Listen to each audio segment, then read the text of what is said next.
गुरुर्ब्रह्मा गुरुर्विष्णु गुरुर्देवो महेश्वरः गुरुः साक्षात् परब्रह्म तस्मै श्री गुरवे नमः। गुरु परब्रह्म में आप सबका बहुत बहुत स्वागत है। सद्गुरु योगी मनोहर जी, इनका विचारधन आपके सामने रख रहा हूं।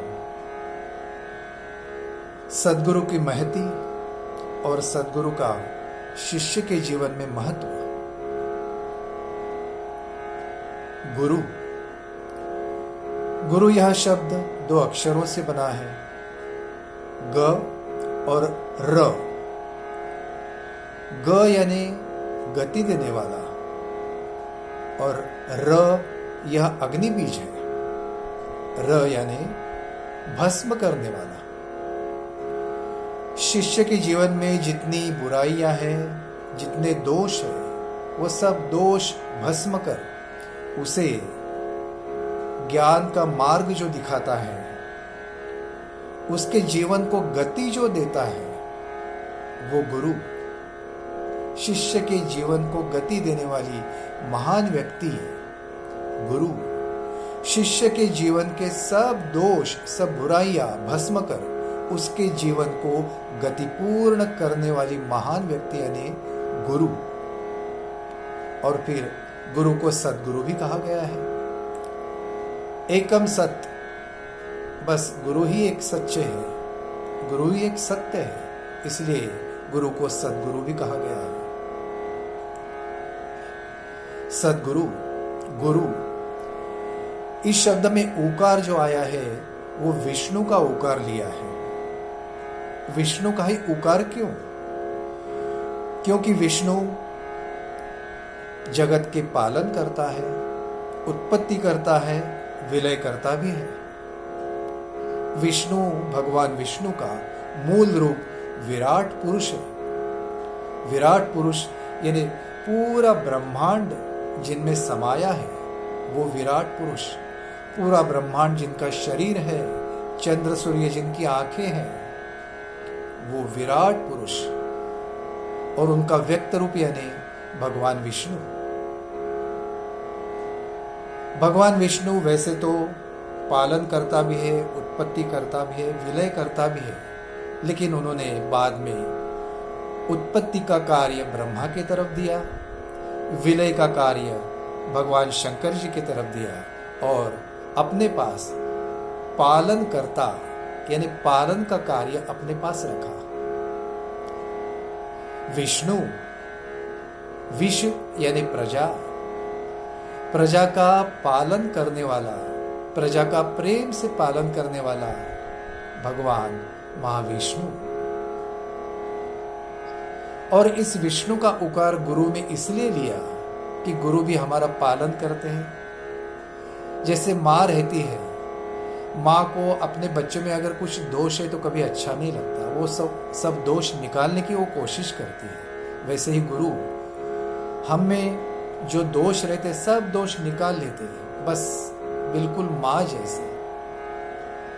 और ये माँ का कार्य तो विष्णु ही करते हैं, पालन करता और प्रेम करता, ममता और प्रेम।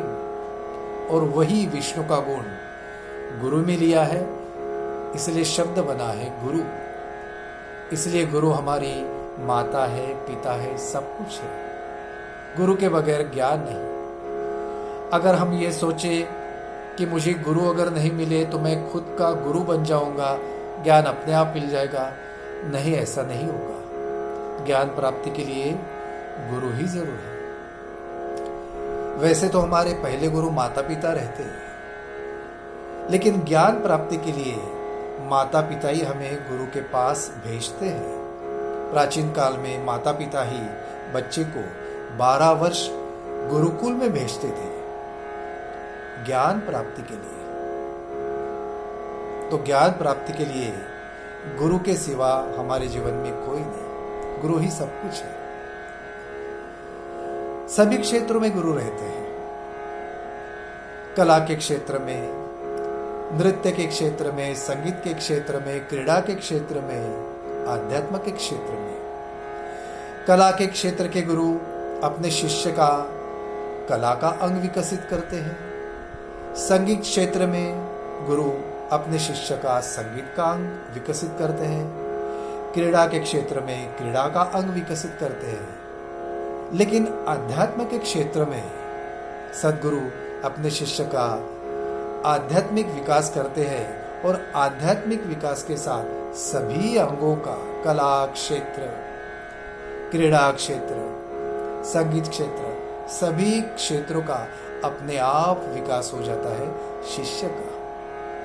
यह है सद्गुरु का कार्य।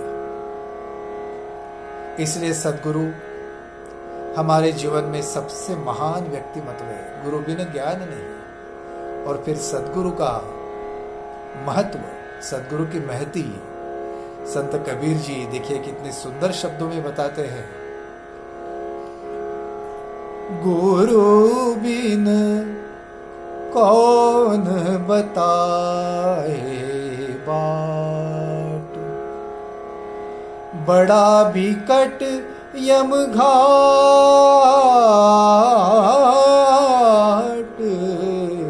कौन बताए बाट।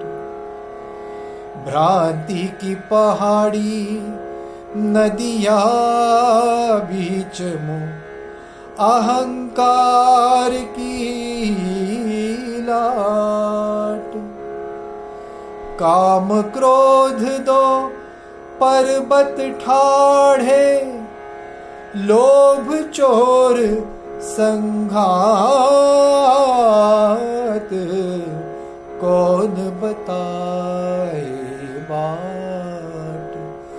गुरु बिन कौन बताए बाट।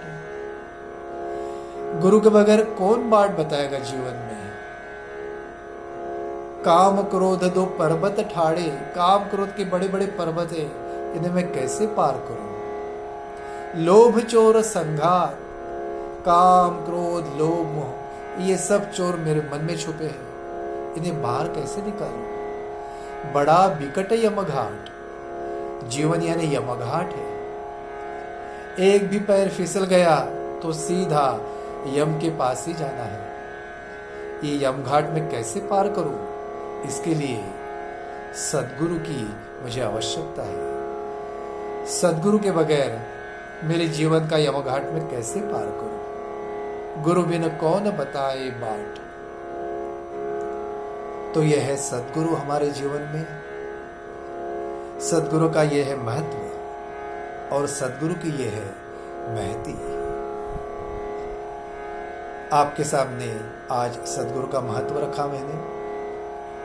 जय सद्गुरु, जय सद्गुरु।